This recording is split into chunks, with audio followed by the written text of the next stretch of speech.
Today I'll show you how to use Canva Pro for free. So Canva is literally for free, and if you don't want anything serious, you can definitely check on the left option. For this page, I will drop the link down in the description. If you want something more, let's just say more stock footages, you want to remove your images and background, so you can definitely consider Canva Pro. I'll teach you how to get it for free today, so make sure to finish the video.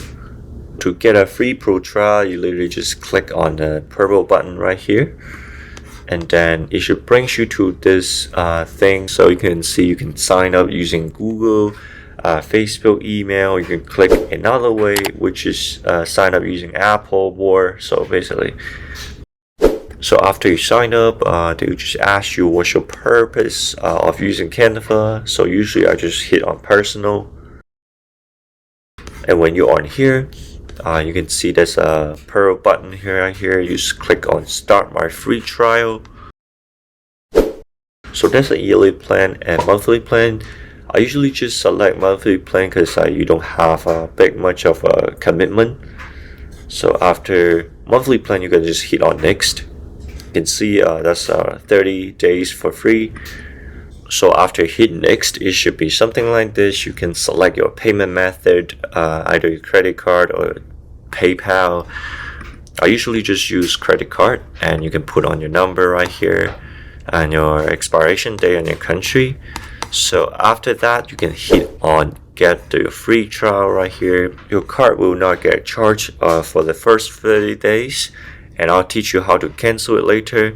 So literally after finishing, you can just hit on get your free trial right here. So after you are a Canva Pro user, you can tap on the little settings, little gear sign right here on the home page. After you're in settings, you want to check on your left sidebar right here. You can see now I'm on your account, and you want to go to billing and plans. And on here is my billing page. You can see your credit card information and also your subscription.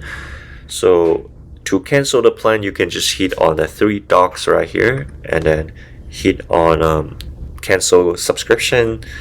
Even though you cancel it though, you can still get the features until your plan expires. If you don't want to pay for $12.99 per month, what you can do is to sign up another account and then keep using the free trial. But I wouldn't recommend this because Canvas, they totally deserve $13 per month. They're really good software, a lot of great stock footages. So I wouldn't recommend doing this. Don't cancel me, Canva. If you have any question, feel free to drop a comment down below and subscribe to my channel if you like this. And I'll see you guys next time. Peace.